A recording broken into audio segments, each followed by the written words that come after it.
Hello বন্ধুরা, animation পাঠশালায় তোমাদের সবাইকে স্বাগত। তো প্রথমে আজকে আমরা যেটা জানবো সেটা হচ্ছে মায়া সম্পর্কে জানবো আমরা।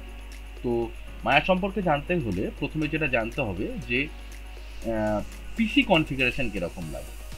এবার অটোডেস্ক রেকমেন্ডেড করে আমাদেরকে, বা অটোডেস্ক আমাদেরকে বলে দেয় বেসিক যে কনফিগারেশনের জন্য, সেটা আমি তোমাদের ডিসপ্লেতে দেখিয়ে দিচ্ছি এবং আমি বাংলাতেও বলছি। ঠিক আছে, বেসিক যে কনফিগারেশনটা আমাদের লাগে, তার জন্য লাগে i5 7 বা 8 বা 9 জেনারেশন। গ্রাফিক্স কার্ড লাগে 1650, মিনিমাম 4 GB, যেটা না চললে নয়। র্যাম লাগে 8, আর হচ্ছে মিনিমাম র্যাম 8 GB লাগে। আর হচ্ছে একটা 1 TB হার্ড ডিস্ক, একটা মাউস, একটা কিবোর্ড, একটু বড় মনিটর, মানে 22 ইঞ্চি বা 24 ইঞ্চি বা 27 ইঞ্চি হলে খুবই ভালো হয়, তোমাদের কাজ করতে সুবিধা হবে।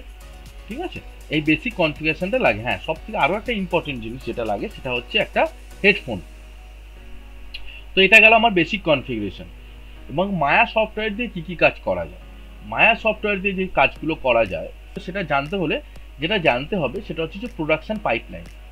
এবার বলি প্রোডাকশন পাইপলাইন কি না, আমরা যখনই কোনো কাজ করব তার কিছু নির্দিষ্ট পদ্ধতি থাকে। সেই পদ্ধতিটাকে আমরা যখন একটা জায়গাতে সাজাই, সেই সাজানোর জায়গাটাকে বলা হয় 3D অ্যানিমেশন পাইপলাইন। এই 3D অ্যানিমেশন পাইপলাইনকে আমরা 3টে ভাগে ভাগ করি। প্রথম ভাগটাকে বলা হয়, তোমরা দেখতে পাচ্ছ নিশ্চয়ই, আমরা 3টে ভাগে ভাগ করি। প্রথম ভাগটাকে বলা হয় প্রি প্রোডাকশন। প্রথম ভাগটাকে আমরা বলে থাকি প্রি প্রোডাকশন, তারপরে বলা হয় প্রোডাকশন, তারপরে হয় পোস্ট প্রোডাকশন। তাহলে প্রি প্রোডাকশনের ভেতরে কি কি থাকে, পোস্ট প্রোডাকশনের ভেতরে কি থাকে এবং পোস্ট প্রোডাকশনে কি থাকে, এটা আমরা এবার বোঝাই, শোনো।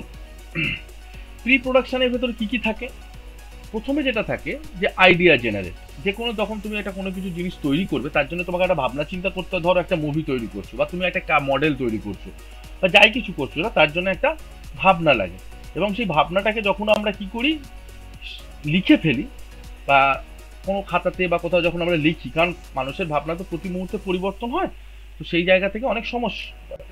সেই জন্য কি হয়, আমরা যখন একটা জিনিস ভেবে শুরু করি, খানিকক্ষণ পর থেকে সেই ভাবনাটা চেঞ্জ হয়ে যায়। তাতে কি হয়, আমাদের কাজ করার ফ্লোটা নষ্ট হয়ে যায় বা কাজ করার জায়গাটা নষ্ট হয়ে যায়। সেই জন্য আমরা কি করি, একটা জিনিসকে লিপিবদ্ধ করে নিই, যেটাকে বলা হয় খাতাতে লিখে ফেলা। তো যখনই আমি কোনো ভাবনাকে লিখে ফেলবো, সেটা কিন্তু একটা স্টোরিতে কনভার্ট হয়ে যায় বা স্টোরিতে রূপান্তরিত হয়।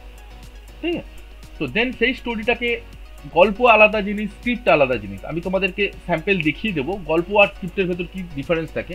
ধরো একটা গল্প রাম আর রহিমের, তো আমরা যখন কোনো গল্প পড়ি যে রাম আর রহিম বাজার যাচ্ছে, বাট স্ক্রিপ্ট যখন হবে তখন হবে রাম বাজার যাচ্ছে, রহিমের সঙ্গে দেখা হলো, রহিমকে এটা বললো। বাট আমরা যখন গল্পে পড়ি কি হয়, তখন আমরা যখন এটা গল্পে পড়ি যে রাম আর রহিম দুজনে বাজার যাচ্ছে গল্প করতে করতে, কে কিরম আছে এটা বলার জন্য। কিন্তু যখনই এটা স্ক্রিপ্টে কনভার্ট হয়ে যাবে, তখন রাম বাজার যাচ্ছে, রহিমকে এইটা বললো, তার উত্তরে রহিমের নাম দিয়ে রহিম এই ডায়লগটা বললো। তো এই কনভারসেশনসটাকে আমরা এইভাবে দেখাই পুরো গল্পটাকে। এই কনভারসেশনসটাকে যে রূপান্তরিত করা হয় গল্প থেকে কনভারসেশনে, সেই কনভারসেশনসটাকে বলা হয় স্ক্রিপ্ট রাইটিং। এবং এই সমস্ত স্ক্রিপ্টটাকে আমরা স্টোরি বোর্ডের মাধ্যমে দেখি। স্টোরি বোর্ড কি, স্টোরি বোর্ড একটা ছোট্ট ভিজুয়াল প্ল্যাটফর্ম, যেখানে ভিজুয়াল প্ল্যাটফর্ম মানে হচ্ছে ছোট্ট একটা দেখার জিনিস, যে গল্পটা কিভাবে আমরা দেখাতে চাইছি সবাইকে। একটা বেসিক ফরম্যাট, যেটাতে আগে তোমাকে বুঝতে হবে যে তুমি কিভাবে দেখাতে চাইছো, দেন তুমি সেটাকে ভালো করে অডিয়েন্সের জন্য বা তোমার ক্লায়েন্টের জন্য ভালো করে প্রেজেন্ট করা। তো সেই জিনিসটার জন্য একটা স্টোরি বোর্ড কিন্তু খুব নেসেসারি।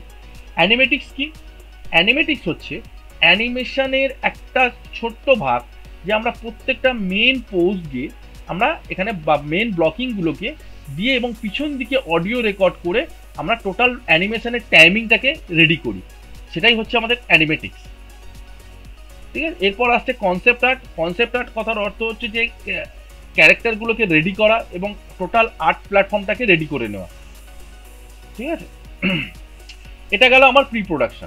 ব্যাকগ্রাউন্ড হোক, এই সমস্ত জিনিসকে 3Dতে তৈরি করাতে সেটাকে আমরা বলবো মডেলিং। এই মডেলিংটাকে যখনই আমরা কালার করব বা রং দেবো গায়েতে, সেটাকে আমরা বলবো টেক্সচারিং।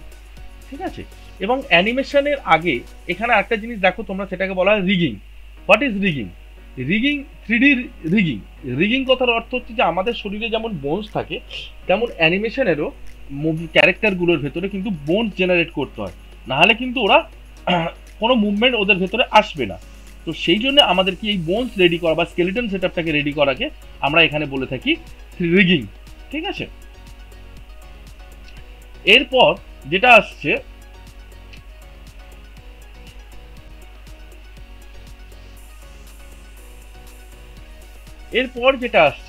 সেটা হচ্ছে লেআউট। লেআউট কথার অর্থ কি না, আমরা রিগিং করে ফেলার পর লেআউট অর্থ হচ্ছে আমরা মডেলগুলোকে একটা সিনেতে ধরো, আমি এখানে দেখাবো একটা সিনেতে ধরো একটা বাড়ি আছে, একটা ক্লাসরুম, ঠিক আছে। তো সেখানে ক্লাসরুমের ভেতর যে 3D মডেলসের চেয়ার টেবিল ক্যারেক্টার যা যা ছিল সব রেডি করা আছে, কিন্তু লেআউট আর্টিস্ট বা লেআউটের কাজ হচ্ছে সেই একটা ক্লাসরুমটাকে তৈরি করা। কিভাবে তৈরি করবে না, অ্যাসেটসের ভেতর, অ্যাসেটস মানে আমরা সমস্ত মডেল যেখানে বানিয়ে রাখি, অ্যাসেট কথার অর্থ হচ্ছে আমরা সমস্ত মডেলকে রেডি করার পর একটা জায়গাতে রাখি, সেই জায়গাটাকে বলা হয় অ্যাসেট। ঠিক আছে, এবং সেই জায়গা থেকে আমাদেরকে ঘরটা রেডি করতে হবে। কিভাবে রেডি করব, ধরো সিম্পল জিনিস, একদম খুব সহজভাবে বসো, তোমার একটা ঘর বানিয়েছো, তোমার নিজস্ব একটা বাড়ি বানিয়েছো, সেই রুমের ভেতরে তো তোমাকে সমস্ত জিনিস রাখতে হবে। তো সমস্ত জিনিস ধরো তোমার গুদাম ঘরে রয়েছে, চেয়ার টেবিল ঘরেতে বিছানা খাট, সেই জিনিসগুলোকে তুমি গোডাউন থেকে বা দোকান থেকে নিয়ে এসে একটা একটা করে রাখবে। এখানে টিভি রাখলে, এখানে চেয়ার রাখলে, হ্যাঁ, এখানে বিছানাটা রাখলে, এখানে ফ্যান লাগালে, তারপর এখানে তোমার পড়াশোনার বই রাখলে, এখানে কম্পিউটার রাখলে, এই যে জিনিসটাকে সাজানোটাকেই আমরা বলে থাকি লেআউট। আমরা রিয়েল লাইফে জিনিস সাজাই আমাদের গোডাউন ঘর বা আমাদের অন্য ঘর থেকে বা দোকান থেকে কিনে নিয়ে এসে, এখানে 3Dতে সেই জিনিসটাকে বলা হয় অ্যাসেটস। অ্যাসেটসের ভেতরে সমস্ত জিনিস রাখা হয়, সেখান থেকে এটাকে আনা হয়। ঠিক আছে, 3D অ্যানিমেশন। এরপর যে জিনিসটা শুরু হয় সেটা হয় অ্যানিমেশন। আমরা এখানে অ্যানিমেশন কার মাধ্যমে করি, কার সাহায্য নিয়ে করি না, এই যে আমরা প্রি প্রোডাকশনে যে অ্যানিমেটিক্সগুলো আছে, সেই প্রি প্রোডাকশনের অ্যানিমেটিক্সগুলোকে দেখে আমরা এখানে অ্যানিমেশন বানাবো। এরপর যেটা আসছে সেটা হচ্ছে VFX. What is VFX? VFX আমাদের এখানে দু রকমের ভিএফএক্স হয়, একটা 3D ভিএফএক্স ভিজুয়াল এফেক্ট, একটা 2D ভিএফএক্স। তো আমরা 3D ভিএফএক্স এর ভেতরে যেগুলো জল বলো, ওয়াটার সিমুলেশন বলো, যেগুলো যেগুলো রিকোয়ারমেন্ট থাকে 3Dতে বানানোর এফেক্টসের বা পার্টিকেলসের ব্যাপার, সেটা আমরা এখান থেকে করে নিই। এরপর আসছে সমস্ত কিছু হয়ে যাওয়ার পর সেটা হচ্ছে লাইটিং। লাইটিং কি না, উইদাউট লাইট আমরা কিন্তু কিচ্ছু দেখতে পাই না, সেই জায়গা থেকে আমাদেরকে কিন্তু লাইট বানাতে হয় এবং 3D সফটওয়্যারের মাধ্যমেই বানাতে হয়। আমরা যখন লাইটিং করব তখন তোমরা ভালো করে জিনিসটা বুঝতে পারবে। এরপর যেটা আসে সেটা হয় বলা হয় রেন্ডারিং। কারণ সমস্ত জিনিস, এই যে সমস্ত জিনিস তোমরা দেখছো এখানে করা হলো, সেগুলো সমস্ত কিন্তু সফটওয়্যারের মাধ্যমে করা হলো। আমরা কিন্তু ডিজিটাল মিডিয়ামে এগুলো দেখতে পাই না। এই ডিজিটাল মিডিয়ামে দেখানোর জন্য যে এই সফটওয়্যারগুলোকে যে কনভার্ট করা হয়, সেই কনভার্টিং প্রসেসকে বলা হয় বা রূপান্তরিত করা হয় 3D থেকে ডিজিটাল মিডিয়ামে। যেমন ধরো আমরা সবাই জানি যে একটা ছবি যখন আমরা ক্যামেরাতে তুলি সেটাকে জেপেগ বলা হয়, বাট আমরা এটাও জানি যে অনেক ডিএসএলআর যখন তুলি তখন সেটা র থাকে, সেটাকে কনভার্ট করতে হয় জেপেগ বা পিএনজি বা এই ফাইল ফরম্যাটগুলোতে। ঠিক আছে, তো সেই প্রসেসটাকে বলি আমরা রেন্ডারিং। এবার আমরা যেটাতে আসবো সেটাকে বলা হয় পোস্ট প্রোডাকশন। পোস্ট প্রোডাকশন কি জিনিস না, সমস্ত মুভিটা হয়ে যাওয়ার পর যে কাজটা আমরা করি সেটাকে বলি আমরা পোস্ট প্রোডাকশন। পোস্ট প্রোডাকশনের প্রথম যে পার্টটি আছে সেটিকে বলা হয় compositing. What is compositing? Compositing হচ্ছে সমস্ত মুভিটা যখন রেন্ডার হয়ে বেরিয়ে চলে এলো, সেই মুভি রেন্ডার হয়ে যাবার পর আমাদের সমস্ত সিকোয়েন্স ওয়াইজ সেটাকে অ্যাডজাস্ট করা, পর পর পর পর সিকোয়েন্সে রাখা এবং তার কালার ঠিকঠাক আছে কিনা সমস্ত ফুটেজ। এবং আমরা কি করি যখন রেন্ডার করি তখন মাল্টিপল পাসেস রেন্ডার হয়, ঠিক আছে, সেই পাসগুলোকে ঠিকঠাক করে বসিয়ে ফুটেজটাকে রেডি করা, সেই কাজটাকে বলা হয় কম্পোজিটিং পার্ট। পরে সেই সাজিয়ে গুছিয়ে সেটাকে বলা হয় কম্পোজিটিং। এরপর হচ্ছে 2D এফেক্টস। এবার 3D এফেক্টস, তাহলে তার 3D এফেক্ট করেছি, তাহলে আবার 2D এফেক্টস কি? 3Dতে যে রিকোয়ারমেন্টগুলো ছিল এফেক্টসের সেটা 3Dতে করা হয়েছে, 2Dতেও কিছু রিকোয়ারমেন্ট থাকে সেটা 2Dতে করা হয় এফেক্টস পার্টে। ঠিক আছে, কালার কারেকশন, যে সমস্ত এই যে এত কিছু আমরা অ্যানিমেশন করলাম তার প্রত্যেকটা সিনের ভেতরে যে কালার কারেকশন ঠিকঠাক আছে কিনা চেক করা, এবং যদি ঠিকঠাক না থাকে, কোনো জায়গায় হয়তো একটু লাইটটা বেশি হলে ভালো হতো, কোনো জায়গায় রেন্ডারে দেখলে যে লাইটটা একটু বেশি হয়ে গেছে একটু কম করতে হবে, সেইটা আমরা লাইট কারেকশনের মাধ্যমে ঠিক করে নিই, বা যেটাকে আমরা শর্টে বলে থাকি সিসি। ঠিক আছে, এবং সমস্ত কিছু হয়ে যাওয়ার পর এটার ফাইনাল আউটপুট বের হয়। হলো, এটাই গেল আমাদের প্রোডাকশন পাইপলাইন। তো চলো বন্ধুরা, আজকে আমরা এইটুকুই প্রোডাকশন পাইপলাইন দেখলাম। এবার যখন আমরা একটু একটু করে এগোবো তখন আমরা নিশ্চয়ই জানতে পারবো এই টোটাল জিনিসটার সম্বন্ধে তোমাদের আইডিয়াটা আরো ভালো হবে এবং তোমরা আরো ভালো করে দেখতে পারবে এই জিনিসগুলো কি। খালি এই জিনিসটা মনে রেখে দিও, খালি যখন তোমরা একটু একটু করে জানতে থাকবে দেখবে এই জিনিসগুলোই তোমরা কিন্তু শিখছো বা দেখছো।